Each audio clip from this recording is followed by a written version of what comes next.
we are. Yo, everybody. This is another episode of the Mind Body Marathon podcast. And on today's show, we got Dr. Matt Hello. and Dr. Jared. Hello. And we're going to talk about winter running and basically, kind of some myth versus fact stuff with winter running. Probably get into some technique stuff too, as like safety wise. Yeah. So I have had quite a few falls in the winter. I fell in 2010 and dislocated my shoulder, which put me out of running for like 4 weeks. Mhm. And then I fell a couple years prior to that and broke my hand in running. So I have some pretty good trauma from running in the winter. Both times we were trying to run fast in the winter. So obviously doing workouts in the ice and the black ice and the snow and all that is very difficult. But so as an alternative, a lot of people turn to treadmills. Mm-hmm. So I think this kind of, in a weird way, becomes a little bit of a treadmill conversation. So what do you guys think? You guys fan of treadmills? Not?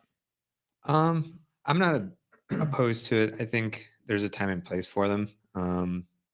I actually don't mind it. I used to, because they're boring. Everybody knows they're boring, but from a side of things, you can really work on specifics with being on a treadmill, and I like that aspect. Yeah. What about you? Yeah, I've actually had some really good long runs on the treadmill. I remember back when I was at Walsh, some of the really good long runs that we had, I think during my sophomore year. Mhm. You just get on that Planet Fitness treadmill, turn on the TV, and you can people watch, and you're able to wear shorts and a t-shirt. So Yeah. I think that's you don't have to bundle up. And I think in all my career of running as an elite, I've maybe used a treadmill like 4 or 5 times, maybe even closer to 3. But I do remember one specific long run right before heading into the Olympic trials. I did a 20 miler. I was living in Atlanta, and I had a really there was just like they had like a really bad ice storm, and you just can't run during those down there because they just don't have salt. And so I ran on this treadmill. It was like, it might have been the year before the trials, but anyways, I had a 20 miler planned, and I went in the treadmill at the condos that I was staying at. There was like a little community center. It was so bad. It was so beat up. I mean, maybe I only ran 16 miles because it was like probably not like measured out properly. But the thing broke at like halfway through. It just stopped working. And then I was like, oh my gosh. So then I got off, and then I kind of took it apart a little bit, and then like plugged some things back in, and then it started working for the final 10 miles. Yeah, to go with Jared, my longest run was an 18 miler at Planet Fitness, probably right there at the Strip down in Canton. So we actually had an ice storm. They were like so close to like banning travel on the roads. And I was the only person in there. And like all the employees were just probably so mad that I was there. But I had to get an 18 miler in, and that was the only way that I was going to do it. And yeah. Unfortunately, the week later, I slipped on ice, and that's what actually was an injury that got me into chiropractic. So, oh, wow. The calf. Yeah. Well, so if you do have to resort to treadmill running, which is fine, my suggestion is if you don't have a fancy treadmill that can mimic courses, like I know a lot of them, you just kind of like put in the Boston course and all that, and it changes elevation and that kind of thing, then can very consistently throughout the run change the incline, slightly change the speed. And the logic on this is, say you're out running on the roads and you run an 8-minute mile. Well, at any given point on that 8-minute mile, more than likely you're at different gradients. More than likely you're at different cambers.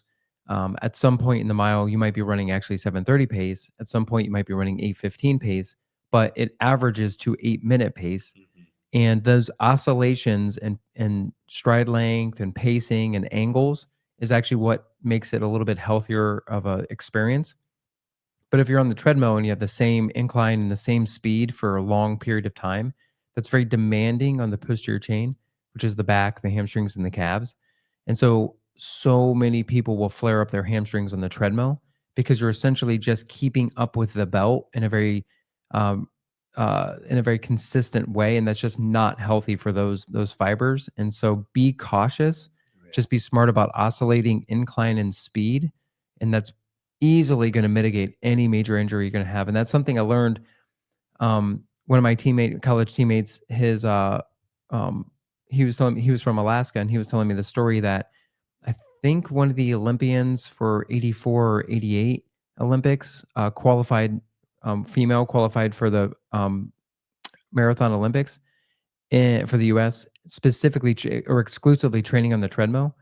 And that's one of the things she did to stay healthy, because she Mhm. literally had to, because she was like central Alaska. So she literally had to run almost every day on the treadmill.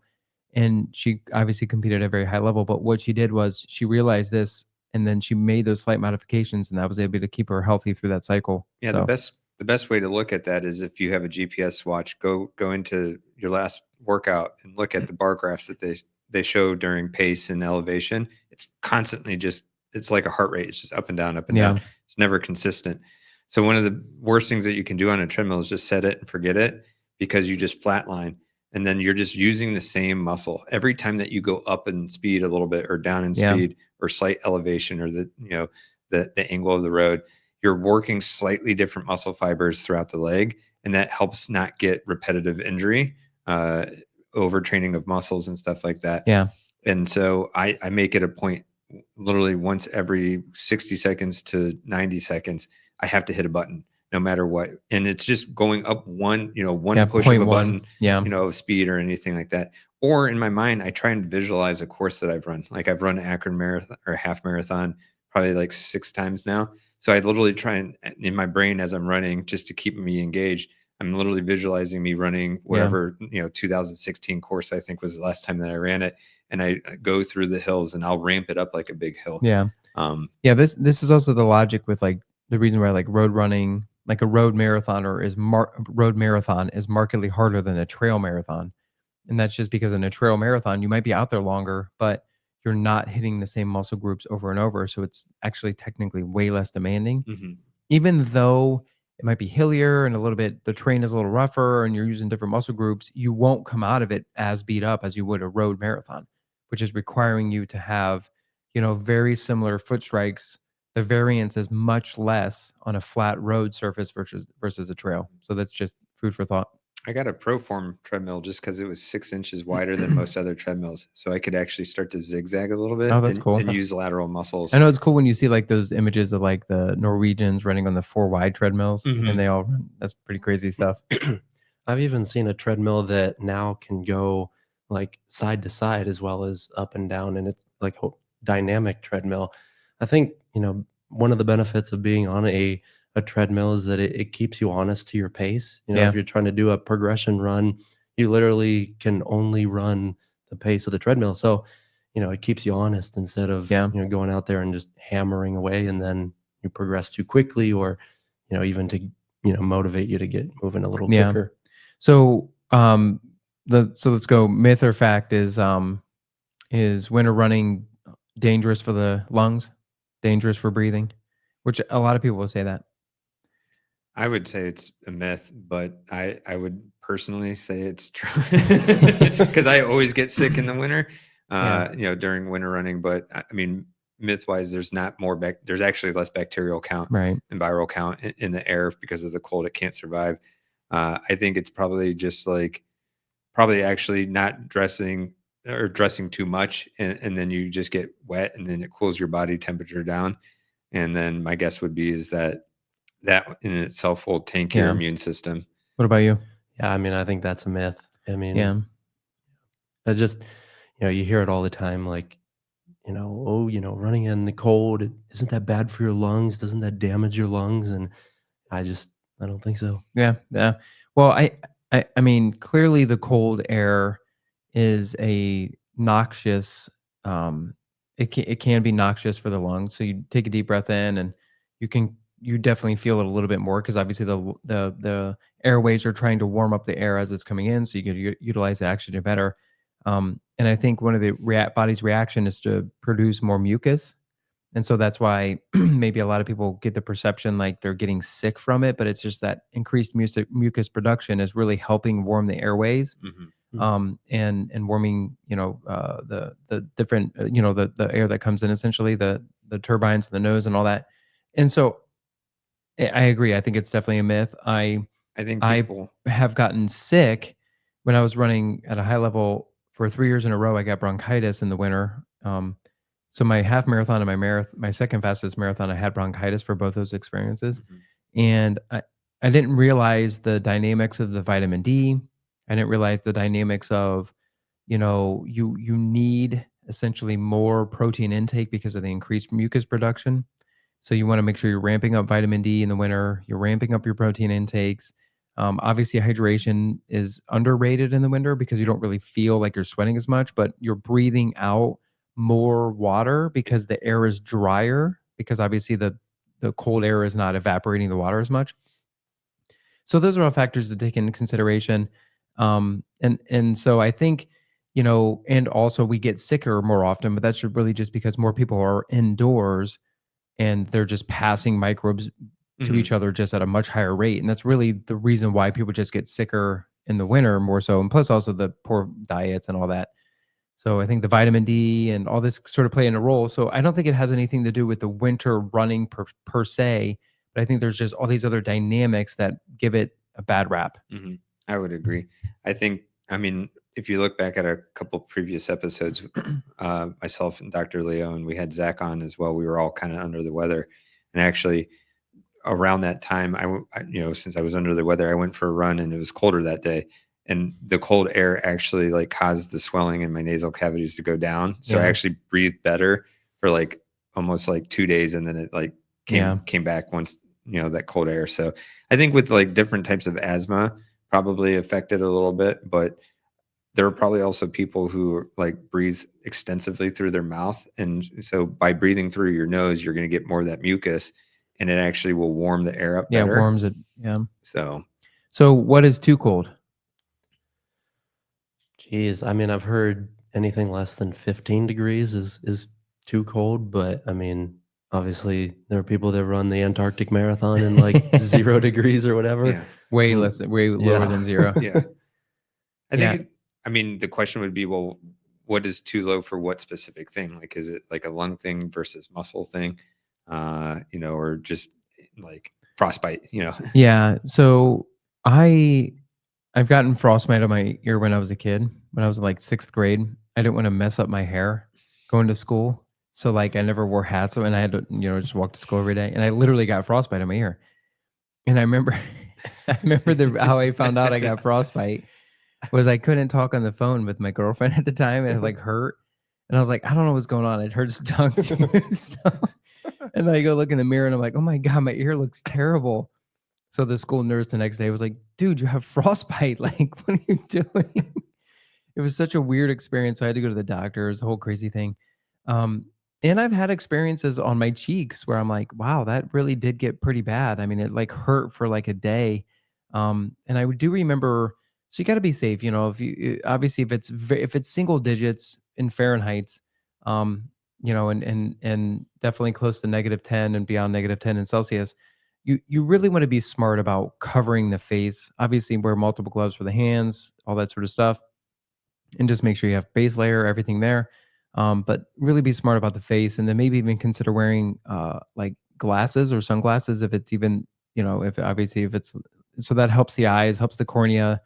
You're not going to be as it's not going to be as damaging in that area as well because a lot of times like in the winter, like for instance, we were watching the interview of Joe Burrow after he played his final football game of the season against the Steelers, and obviously they won that game. They were interviewing him, and it looked like he was crying, but it was just because it was so cold out that like you Mhm. like tear up, right? And that's a protective mechanism of the cornea. So just be smart about that. So even considering glasses Yeah, would be, I've had my eyelashes freeze together and yeah. like literally couldn't see out of I my know eyes isn't it as crazy? You I'm get in the like middle of running on the road. snap them open. So keep that in mind. But the other point I wanted to get to, a lot of times what'll happen though is whenever it's really cold, like single digits, and there's a lot of snow out there, then your shoes will pick up some of the water in the snow as you're running because the salt sort of like, basically breaks it up and turns it into water. But over like a long, long run, that will freeze your shoes. And I've actually had it to where my shoes have stiffened up and they feel like Mhm. bricks. I vividly remember in like 2008-ish doing a long run. And I got such bad shin splints from doing like a 15-mile run in single digits.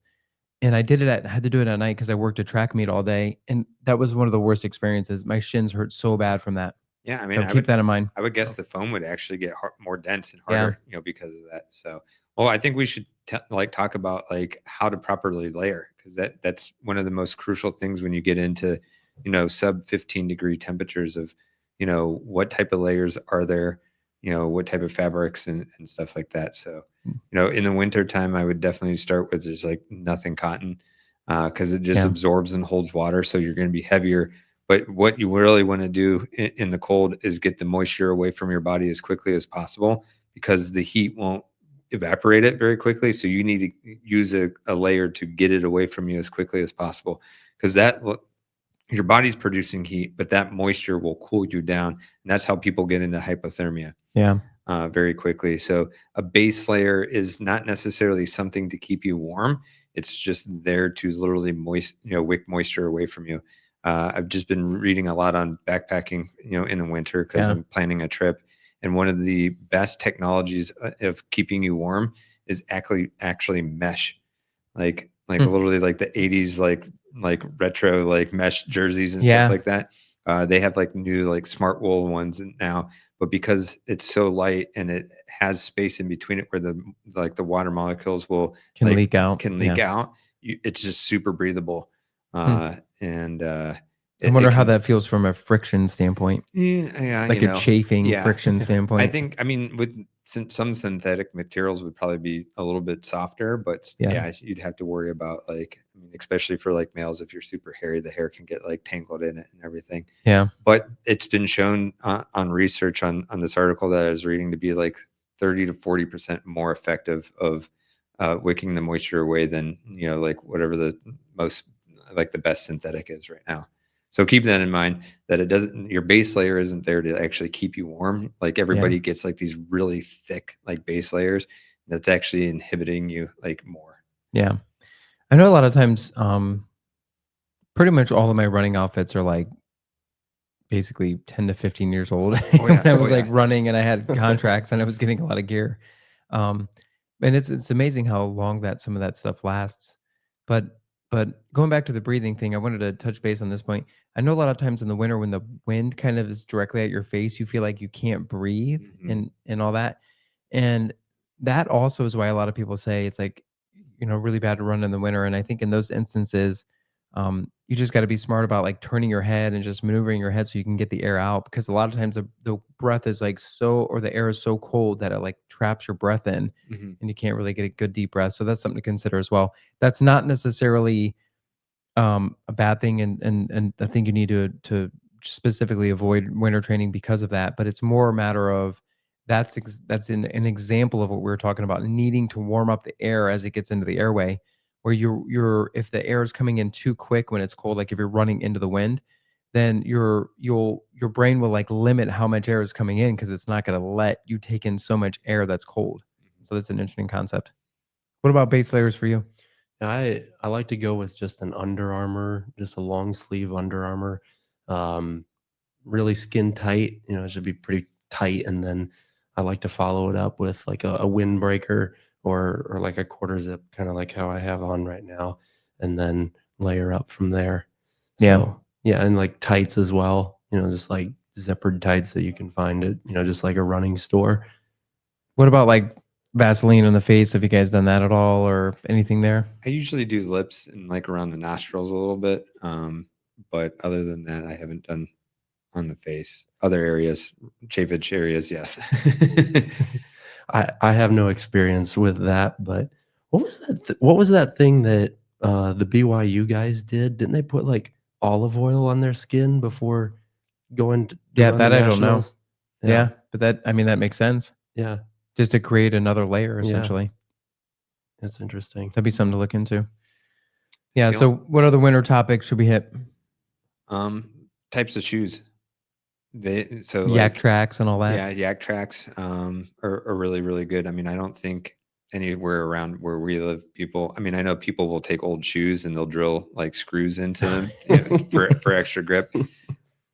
I'm just so afraid of poking myself with a nail and now having tetanus. And so I have never haven't I have done not that. ever heard of anybody Oh doing yeah, that. I have a ton of trail runners that will take an old pair of shoes and they make specific they know of like a specific screw that like Hmm. doesn't like eat up like the like The the EVA. rubber. Yeah. Yeah. That's good. I know, for instance, I have a pair of Saucony Peregrines that are ice and snow specific. So they have a little bit different tread pattern, which is actually really nice because the yak tracks like are perfectly designed to fit in it. So Yeah. instead of the shoe and then the yak track being on top of it, and sometimes it can almost act as a roller, like if you hit like a hard surface, Mhm. it's in a groove, so you won't roll over top of it. But this one has uh, some type of like fiberglass embedded into the rubber. Huh. And so when you hit ice, it actually cuts into the ice and gives you more grip. I think you have to look at the shoe too. Like a lot of like our racing shoes, they're meant to be really hard, like rubber, because we're going to be running on pavement. And so when it gets to snow and ice, that rubber hardens even more and can almost turn like plastic like, Yeah. and then it becomes a lot slipperier. Hmm. So kind of look into like a softer kind of rubber shoe is good, for that. So I know like some of like there's a couple of shoe companies that have like Yeah. Vibram soles that would be really really good for it too. What do you think?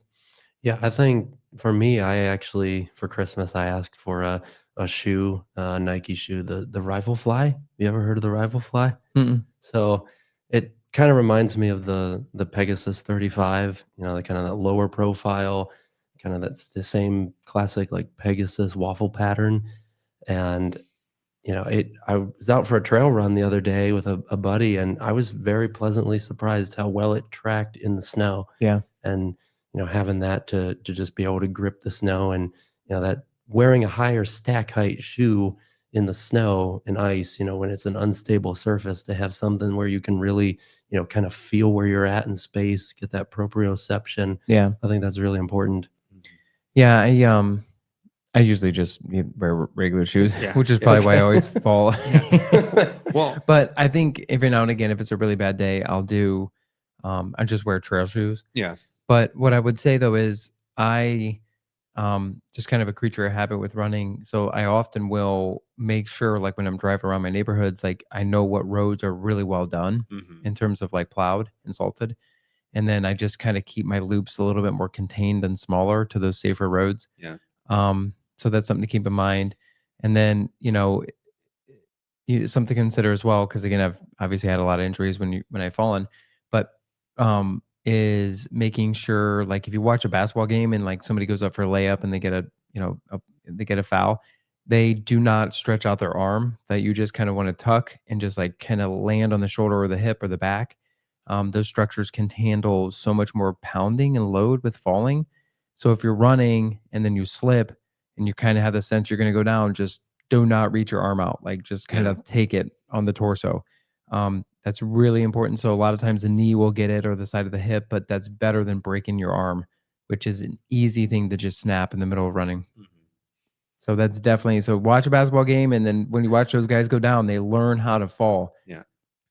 I would say with running conditions as well, like I tend to avoid sidewalks just because they're unpredictable, they're unlevel.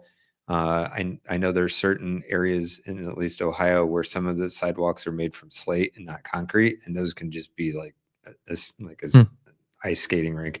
Yeah. So I do that. Same thing is around those areas. They can sometimes get like acorns and stuff, and that's for me is one of the biggest things of where I've gotten injured running in the snow is not necessarily ice or snow, Just not uh, knowing what's under you. knowing what's under a little branch, and you're expecting to to hit the snow and it come back down, and all of Yeah. a sudden your foot goes like that. And you have no time to react. So that's a big thing to look forward to. I think with shoes, I mean, most of the time, unless you're getting into specific trail shoes, you're not going to see like insulated ones, but like Gore-Tex, that can help keep your feet drier.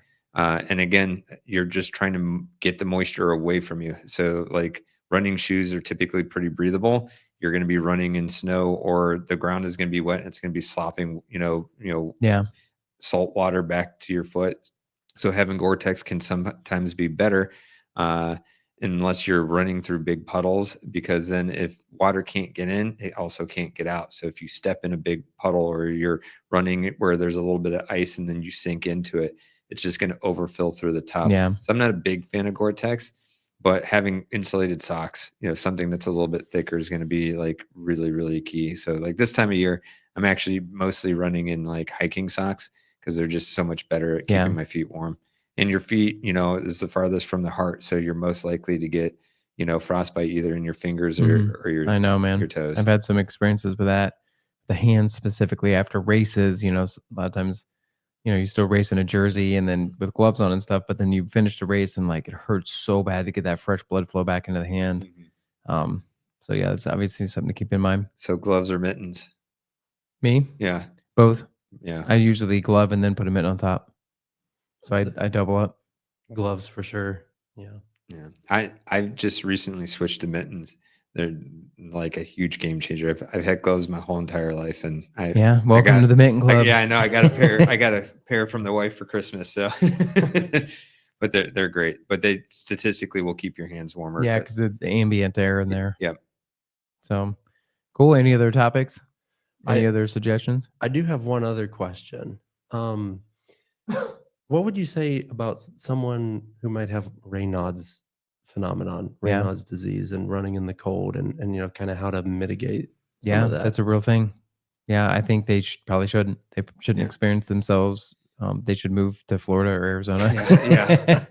I would say. I mean, seriously, they should be very cautious of that. Mm-hmm. And if you are, like, start at like it's 30 degrees and run at that for a little bit, and anything under 30, don't do it. And then if you feel comfortable and it was manageable, then maybe try and find something in between 30 and 25 degrees. Like, don't just be like, oh, today's 10 degrees. Let's try and see it. I mean, and if you're really worried, and it's really painful, then you can look at hand warmers. I know, like, I have a pair of gloves, like, and a pair of socks that have their battery operated. So I don't like my hands or feet being cold, and they'll last for 8 hours. And so they have different settings that you can do either by push button or mine have like an app that you can control. Yeah. And I mean, I know for my socks in emergency cases, it'll like 100% power is like 160 degrees, which I don't suggest, but but that would be somebody, if you're really dead set on getting miles and not running on the hand treadmill, warmers are a good move. Yeah, that's what I would do. I would say that the other thing to talk about would be like proper running form would change a little bit with running on slipperier surface. You should have a little bit more forward lean because it helps keep your center of gravity. Yeah. We used to do and your stride length a little shorter. Yeah. We used to do a form clinic and we had a photo on there that would be run like a penguin, because penguins don't slip because they lean forward like that, from a side, and keep their center of mass over their toes. And it's when you're outstretching your foot far in front of you, there's nothing that protects you from. So that's that dreaded check mark sign that you want to avoid, basically where your foot is flung too far in front of your center of mass.